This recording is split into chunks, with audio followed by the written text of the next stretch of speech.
Et maintenant, comment vaincre ce dernier ennemi qui est justement la mort? Ben, regarde, partons de l'énergie qui définit la mort dans mon cas. Il s'agit du couple. Donc, l'époux qui n'est plus et de la famille. Donc, le père. On parle de l'époux et du père. Le père que je vais associer à mon père biologique. Mon père biologique et revenir à son pacte. Ok. Les œufs qui représentent les enfants, qui représentent ses enfants. Chez nous, quasi tout le monde a été doté, mais personne n'a atteint le mariage civil et religieux. Sauf 4 des enfants de mon père et 2 d'une même mère, et les 2 autres sont ceux de mères différentes. Ok. Sont ceux de mères différentes et ils se sont mariés. Nous sommes 22 et pas 21. C'est vrai que j'avais dit 21, mais il y en a une dont j'ai pris connaissance de son existence à l'âge adulte. Okay. Et je ne connais rien de sa situation, je ne connais pas sa mère et le nom et le prénom de sa mère. Ah, je ne connais rien. Mais bref, Mhm. ceux qui ont tenté d'aller jusqu'au mariage, tu sais qu'une a eu des problèmes de santé mentale. Oh, wow. Elle a eu des problèmes de santé mentale après ce mariage et son mari l'a quittée peu de temps après la cérémonie, la fête, quoi. Ok. Il y en a une autre, le mari, il n'est pas venu à l'église au moment de la bénédiction. Ah ouais. Et elle était là avec sa robe et tout ça et tout. Oui, Il oui, ne s'est oui. pas présenté au moment de la bénédiction où le pasteur devait bénir. Et comme je disais, moi, après l'achat de l'appart, on envisageait le civil, puis le religieux. Mais Fabrice est décédé. Ah oui. Oh, wow. Effectivement. Ça fait beaucoup, oui. Une de mes sœurs, peu de temps après avoir eu son premier et unique enfant, après plusieurs années avec son mari, puisqu'elle était aussi mariée traditionnellement, son mari qui était Mkongo comme Fabrice, décédera. Ok. Aujourd'hui, je suis dans la même situation que cette sœur. Ah ouais. Hasard ou lien de famille? C'est vrai. Oh ouais, je vois. Hasard ou lien de famille, Fanny? Lien de famille, on dirait, hein. Comme Ouais. on dit, on Ouais. peut choisir. Exactement. Pendant mes études, j'ai eu de grands combats. À un point où, après ma 3e, 4e, j'avais réussi, mais l'école voulait me faire doubler pour la 3e fois.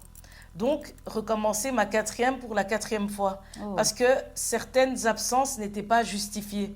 Alors que j'avais justifié mes absences. Et donc, officiellement, comme ils avaient perdu mes billets d'absence, j'étais devenue élève libre. Ah. Je devais doubler. Ok. Je devais doubler. Fanny, je t'assure, ma mère est au courant de cette situation. Mes sœurs, de toute façon, ma famille connaît cette histoire. Cette période-là, je fais un jeûne, je prie. Et un jour, qu'est-ce qui se passe? Un éducateur de cette école à ce moment-là, dont j'étais assez proche, il vient me trouver en me disant que certains justificatifs dans le bureau du secrétariat étaient tombés derrière l'armoire. Et il a retrouvé mes justificatifs. Tu te rends compte? Heureusement. Oh là là, dis. Maintenant, Doublé pour ça. et tu vois, alors que j'avais justifié. Oui. En dernière année de mon bachelier, j'ai accouché de mon premier-né. Je rends mon TFE en 2e session parce que j'avais le petit qui est né en 2012, en février. Ok. Et donc, comme le petit était... Enfin voilà, c'était compliqué. J'ai passé tous mes cours et tout ça. Et pour mon mémoire, je me suis dit que je vais le faire après, Ok. en 2e session. La 2e session, qu'est-ce qui se passe? C'est que je remets mon mémoire, mais une semaine après la date officielle. J'avais un certificat. Et qu'est-ce qui s'est passé? C'est qu'on refuse de reprendre mon mémoire. Oh. Sur prétexte que dans mon certificat, il était écrit autorisation de sortie. Ok.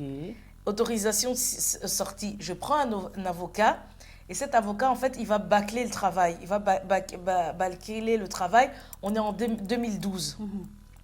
Je laisse tomber, un bébé dans les bras, j'arrive plus, j'abandonne mes études un moment. Et c'est 4 ans plus tard que je me relève et décide de présenter à nouveau mon mémoire. On est en 2016, j'ai 2 enfants. Ah oui. J'ai refait mon permis à plusieurs reprises, au point qu'un jour, hein, l'examen a été annulé à Anderlecht, je me souviens, parce qu'un cycliste venait de se faire renverser par un camion. Ok. Il est mort sur le coup. Aïe, ouais. Ouais. Je vais aussi abandonner quand Fabrice participera au point de me repayer les 20 heures. Tu te souviens de mes 20 heures, je vais repasser et là, je réussis. Ah oui. C'était beaucoup la de période. cascades, hein. Voilà. Tu vois mon parcours? Mhm. Maintenant, j'en viens à mes enfants. Les deux premiers, j'avais été harcelée par rapport aux membres de la famille pour qu'ils puissent reconnaître mes enfants et avoir des papiers. Oui. Les membres de la famille chez Fabrice pour qu'ils puissent avoir les papiers, comme j'avais expliqué dans les vidéos précédentes. De mon côté aussi, une personne était venue me demander. Ok. De mon côté aussi, une personne était venue me demander. Et en soi, plus que tout ce que j'avais déjà expliqué par rapport à mon aîné, après la naissance, et après la naissance de la deuxième, j'ai fait une dépression sévère. Oui, oui, oui. Tu vois tout ce qui est associé aux enfants, Oui. une dépression sévère. Pour les deux grossesses, Fabrice est au Congo pendant une partie de ma grossesse, mais est présent à tous les accouchements sans problème. Ok. Ces deux voyages, les deux premières grossesses étaient toujours entre 7 et 8 mois de grossesse. À chaque fois, il devait aller au Congo. Mon troisième, non seulement en 2019, j'annonce ma grossesse à personne, sauf vers la fin. Et vers la fin, qu'est-ce qui se passe? C'est le Covid. Fabrice ne sait pas voyager. Mon bébé naît, je lui donne le prénom de mon frère malade. Son deuxième prénom, c'est le prénom de mon frère malade, Et le quatrième, ma quatrième grossesse, dès le début, Fabrice voyage. Je suis à peu près à 3 mois de grossesse et je le perds. Ah oui. Tu as vu, mon premier, il y a les problèmes avec les papiers, sa naissance et tout ça. Oui. La deuxième, je fais une dépression. Oui. À chaque fois, il va au Congo. Le troisième, il n'y a pas de voyage. Tout se passe bien. Ah oui. Le quatrième, il y a un voyage, je perds. Oui, oui, oui, oui, oui, oui. Tu vois tout ce qui est associé à mes Wow. grossesses, toutes ces étapes de la vie de mes frères et sœurs chez mon père, tu vois. Oui. Et du côté de chez ma mère, pour en revenir au sujet principal, celui qui a eu l'opportunité d'avoir cette place de père et d'époux, il n'y en a qu'un seul. C'est mon frère aîné. Oh, d'accord. Tu vois, cette condition-là de père et d'époux. Oui. Et rappelle-toi, il a des problèmes judiciaires. Il fuit au Congo, revient marié et est père. Oh, wow.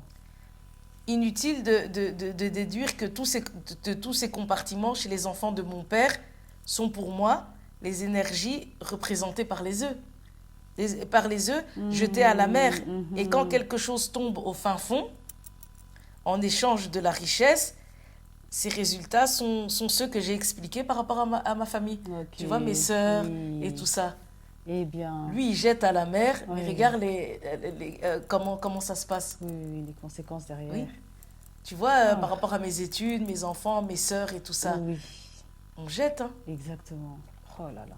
Moi, à la différence de mon frère, tout ce que j'ai obtenu, tu vois, celui qui a des problèmes judiciaires, qui va au Congo, moi, à la différence, tout ce que j'ai obtenu dans la prière, la foi et la souffrance. Je les ai obtenus, la prière, la foi et la souffrance. Oui. Tu vois, mon parcours, lui, avec son palmarès, se retrouve être le plus posé dans les 7 enfants de ma mère.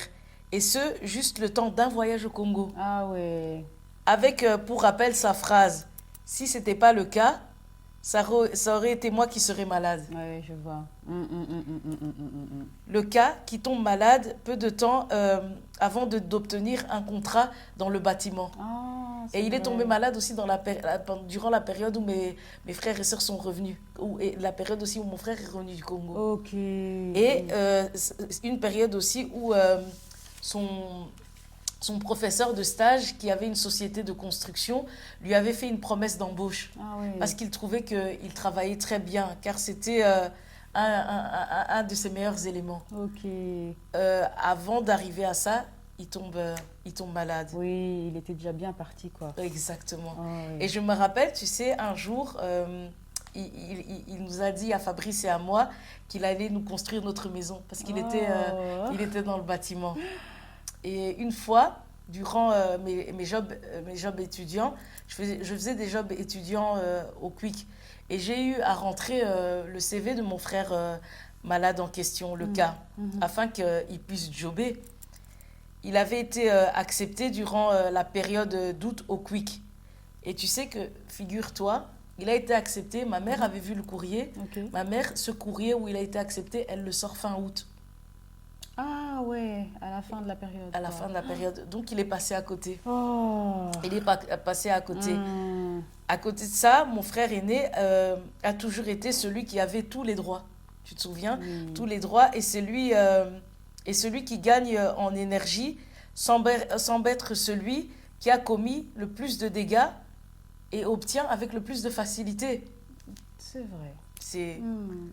je ne fais qu'exposer les faits, Ouais. sans jugement. Mhm.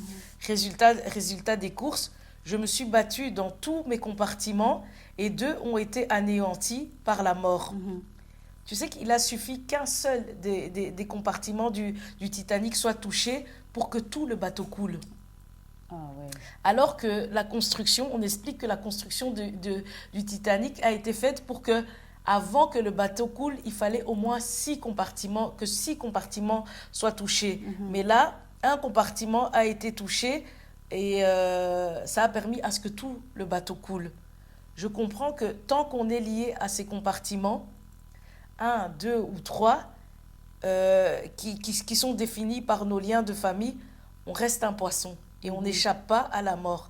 C'est un fait. Ah oui. Et sauf en devenant un lion pour vaincre la mort.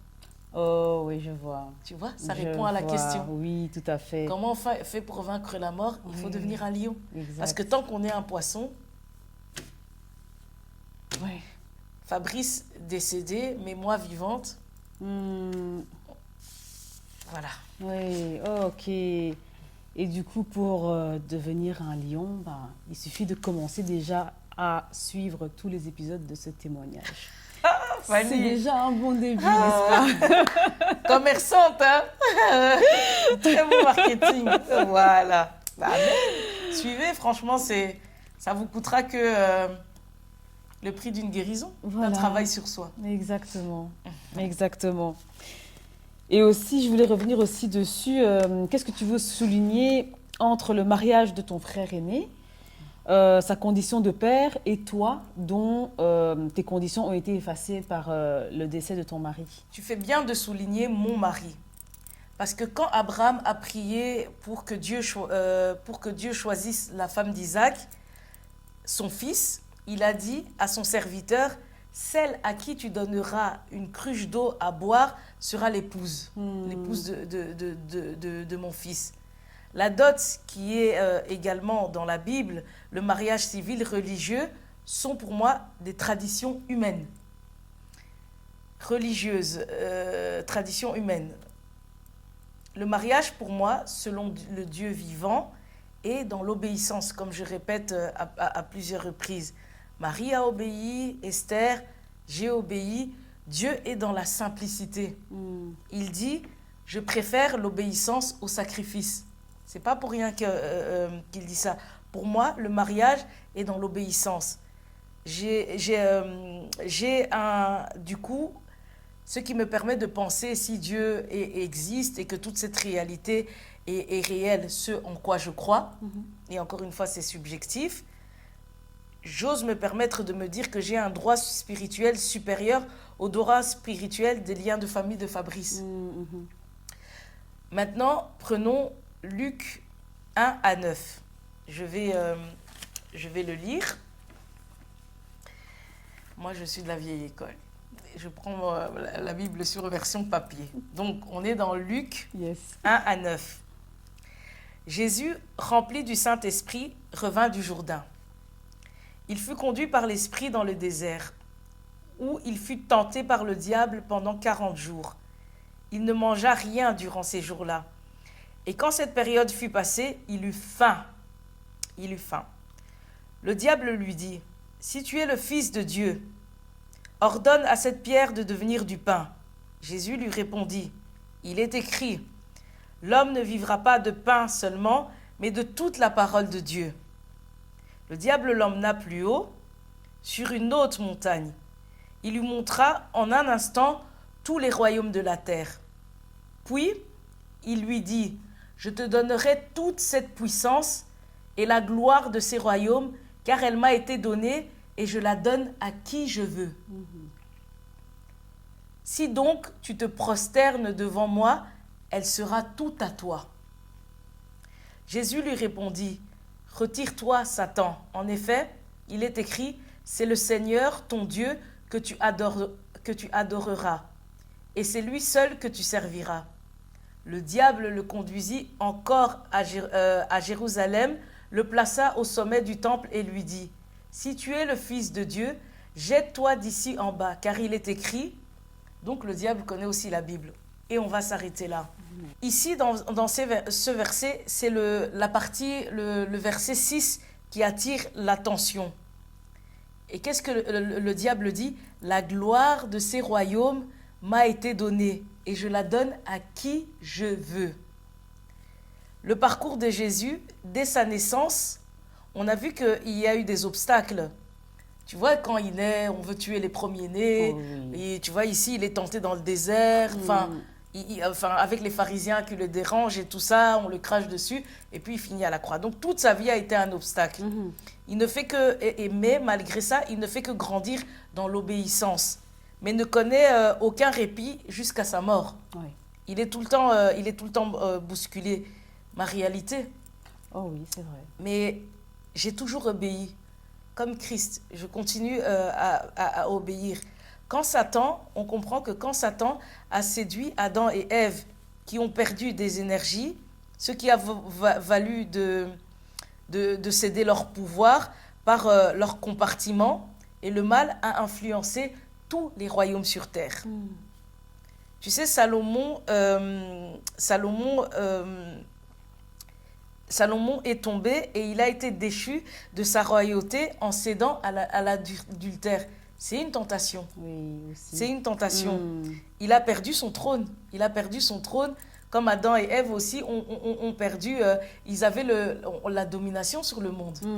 Ils ont perdu ça aussi.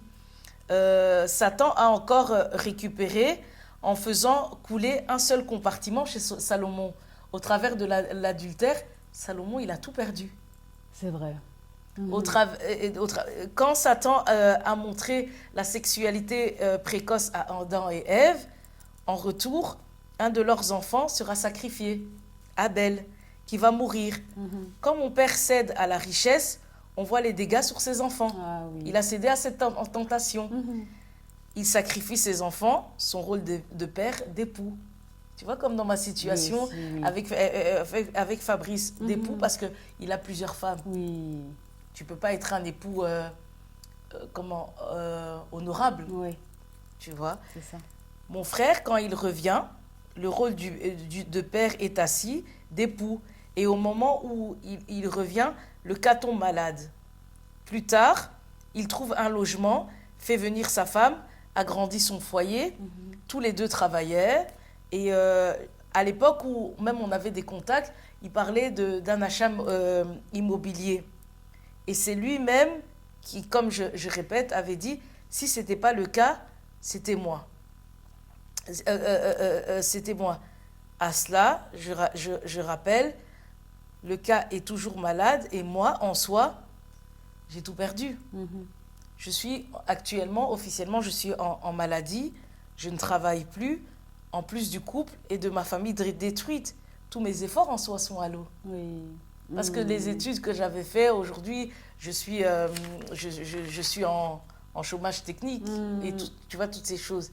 Ah, oui. Satan, on voit que Satan donne par le sacrifice humain et s'empare des énergies, compartiments, pour bénéficier de la gloire de tous les royaumes. Tu comprends pourquoi il dit « tous les pouvoirs m'ont été donnés ». En fait, il prend les pouvoirs des gens quand il essaye de faire tomber un compartiment. Et je crois qu'il a réussi à... c'est pas je crois, il a réussi à faire ça dans toutes les nations. Oui. Tous les êtres humains finissent par mourir et avoir des problèmes. Donc tous les royaumes, les êtres humains ont au moins un compartiment défaillant pour être sous l'emprise du mal, du diable. Oui, oui, oui. Tu Oui, comprends je à comprends. quoi renvoie ce verset? Dans une famille, on parle, il y a des gens qui utilisent le terme de, on parle des victimes du pacte familial. Et on dit qu'aucune famille sur terre n'est sacrée. Tout le monde a ses caïns. Souvent, on prend, on explique, j'avais vu allez, un reportage ou je sais pas, un témoignage d'une personne qui expliquait que souvent on prend une ou deux victimes pour que tout le reste de la famille se porte bien. Et ceux qui sont au courant sont tenus au secret. Mon frère l'a bien dit, il faut qu'il y ait du sang qui coule. La mort qui a commencé par le déclin de Fabrice a ouvert beaucoup de portes à sa famille. Enfin, beaucoup de portes se sont ouvertes au même moment. Et en soi, là n'est pas le problème. Là n'est pas le problème. Le problème est dans l'indifférence par rapport à sa mort. Le peu d'intérêt dit tout et fait lien avec leur réussite et leur silence dans l'absence au niveau judiciaire. Il n'y avait personne. Oui, oui, oui, oui. Mais tu sais que la tombe a été achetée et tous ont cotisé du côté de Fabrice. Ils ne m'ont pas fait participer par rapport à ça. Ils n'ont pas participé. La seule chose que son oncle il a fait, tu sais, quand la tombe a été faite, il m'a envoyé une vidéo. Je dis merci, c'est gentil de me renvoyer. Il ne m'a même pas répondu. Okay. Il m'a juste envoyé et c'était un peu limite pour me narguer parce qu'après, il ne me répond pas. Il ne répond pas à la suite, rien. Tu vois. Et pourtant, j'ai vu que il a, tu vois, les V, que c'était vu, tu vois. Mais pas de réaction. En soi, comme j'ai dit, ils ont payé... la famille de Fabrice, ils ont payé la tombe entre eux. Mais qu'est-ce que ça veut dire? Et pour moi, en soi, c'est tant mieux. Et encore une fois, ce n'est pas pour rien. C'est une manière, selon moi, d'annuler notre lien, encore une fois. Oui, c'est une manière d'annuler notre lien en ne me faisant pas participer. Pour moi, Fabrice était un fondement à leur stabilité familiale. Ok, oui. Tu vois? Je vois. Un peu comme il a essayé de mettre en place ces compartiments, ça a créé un déséquilibre. Ouais. Tu vois, comme j'avais dit dans le clan familial, si par exemple et tout, tu restes dans les lois du divorce et tout ça, mais si tu essayes de t'en sortir, il y a quelqu'un qui se lève, qui juge et qui va essayer certainement de te donner la mort si tu ne restes pas dans ta condition. Parce que ta douleur en tant que divorcé ou en tant que personne qui n'a pas d'enfant, ça permet aux étoiles de briller. Oui, dans la nuit. Oui, exactement. Voilà le lien entre ma situation et celle de mon frère. On est tous les deux dans l'eau, ce sont nos liens. Satan, mais lui, en soi... Mon frère, mon frère qui a la situation d'époux, celui qui va au Congo, pour moi, on est tous les deux dans l'eau, mais je pars du principe que lui est un requin et moi un poisson, vu que moi j'ai tout perdu, mais lui il a tous ses compartiments. Les disciples du mal, pour moi, ce sont les requins, et ceux qui courent sur le terrain, ce sont des poissons. Mais on est tous dans l'eau. Mais on est tous dans l'eau, mais on est dans un système de chaîne alimentaire. C'est la sainte scène du mal. Les requins mangent en soi, les requins, pour vivre, ils mangent les poissons dans l'eau. Bien sûr. Ah oui. J'ai dit, quand le corps physique n'est plus comme Fabrice, c'est toute l'énergie qui est partie. Donc, tous ces compartiments. Jésus va vers la croix, donne son corps. Donc, il rend à Satan son corps par les disciples des Caïns. Tu vois, tu te rappelles qui l'a mis à la croix, ce sont les pharisiens, les disciples de Satan, que j'appelle les Caïens, les requins qui le tuent. Okay. Et donc, pour moi, qu'est-ce qu'il fait Jésus quand il va se rendre, lui-même, il va se rendre à la croix. En fait, moi, qu'est-ce qu'il est en train de rendre? Ce corps-là physique, ça représente tous ces compartiments transgénérationnels. Ah ouais. Et il laisse... il donne tous ces compartiments transgénérationnels au travers de son corps. Et ce qu'il laisse à ses disciples, comme j'ai dit, le pain et le vin, c'est la résurrection de l'âme et de l'esprit. En fait, le travail que Satan avait fait en éteignant l'humanité, lui, il le réveille. Oh oui, je vois. En expliquant toute la Bible, l'Ancien, le Nouveau Testament, les traditions, comment les traditions avec l'Ancien Testament, comment elles mettent dans les schémas familiaux, les répétitions, les rivalités et tout ça et tout, jusqu'à la Nouvelle Alliance. Et vraiment, et c'est pour ça qu'il nous dit, mangez ça tous les jours, votre pain quotidien. Donne-nous aujourd'hui notre pain de ces jours. Tous les jours, vous méditez pour réveiller, en fait, ceux qui donnent le pouvoir à Satan sur tous les royaumes. Ah, voilà. Parce qu'on est éteint dans l'esprit, tu vois. Oui, je vois. Donc, par rapport à Jésus, c'est comme le concept du transfert. Il donne son corps pour que nous ayons la vie. Et c'est quelle vie? La vie de l'esprit. Le pain et le vin, c'est la parole qu'il a laissée. Ah oui. La parole s'est faite chair. Oui. Et donc... La vie de l'esprit, c'est la vie éternelle aussi. Exactement. Voilà. Oh, waouh. Génial. Donc, Jésus, il perd son corps. Donc, ses compartiments sont transgénérationnels, mais récupère son âme et son esprit. Okay. Tu te rappelles? Il a fait ce que les Israélites n'ont pas pu faire. Eux, ils avaient récupéré l'or et l'argent. Ah oui. Et ils avaient laissé, en fait, leur âme, dans le sens où ils étaient toujours esclaves dans l'esprit. Ouais. Et donc, l'or et l'argent, c'est votre âme et votre esprit, soit votre intelligence émotionnelle, votre intuition, qui sont... En fait, Jésus, il vous appelle à les mettre dans quelque chose d'ordonné, progressivement. Oui. On les réordonne. Là où les requins, les royaumes sur terre dépendent de l'or et l'argent matériel. Oh oui. Et leurs compartiments sont liés à ça, à l'or et l'argent matériel. Le dieu de l'argent, c'est Mammon. C'est l'intelligence académique, matérialiste de l'offre et de la demande. Oui. Oui. Effectivement. Ben, génial, hein? Tout ça est super clair. Tu comprends? Oui. Je comprends.